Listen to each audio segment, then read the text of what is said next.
la folie. Je rêverai de toi chaque soir, car je ne supporterai pas de fermer les yeux et de ne pas te voir.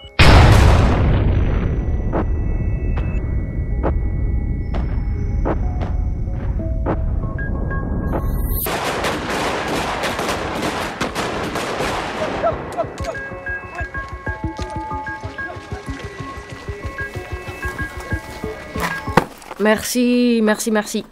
Vraiment merci, du fond du cœur, merci pour les oranges. J'en avais vraiment besoin. Merci. Il a cru bon et utile de nous dire qu'il ne croit pas à la lutte des classes. Et il n'y croit pas. Il n'y a jamais cru à la lutte des classes. À la lutte de tous contre tous. À la lutte de quelques-uns contre quelques autres. À la lutte entre elle et lui. C'est pas très classe. Venant de la part de quelqu'un qui prétend au rang de premier de la classe. Et puis il doit tout de même savoir qu'on n'a pas besoin de voir pour être vu. Il dit qu'il croit pas à la lutte des classes, mais il dit pas à quoi il croit pas. À la réalité de la lutte? Ou à la réalité de la classe? Ministre du budget. Il aura du mal à se défaire de l'une sans se défaire de l'autre. Un sérieux problème d'optique. Myopie et presbytie réunis. Puisque comme chacun le sait, l'évidence, c'est pas ce qu'on voit de près, mais ce qu'on voit de loin. Parce qu'elle s'impose à notre vue. Elle aiguillonne notre vision.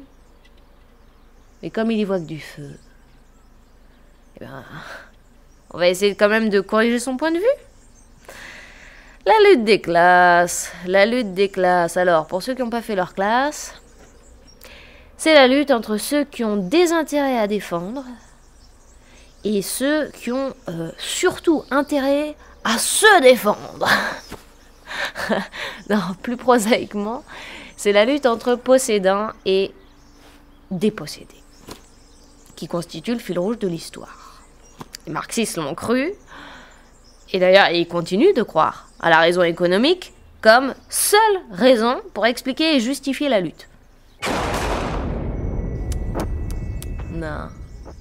Moi, j'ai l'impression que la ligne de démarcation, elle n'est pas là. Elle est ailleurs. Ce qui nous oppose en tant que classe, c'est pas seulement le pouvoir économique qui oppose les riches aux pauvres, mais aussi et surtout le pouvoir symbolique. Tiens, un exemple. Un petit exemple pour illustrer mon concept de lutte des classes. Le différent entre les manifestants du 13 et les manifestants du 27 janvier, entre les pour et les contre le mariage pour tous.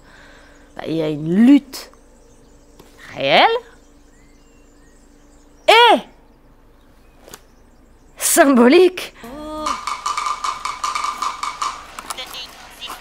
Réelle et symbolique. Surtout symbolique.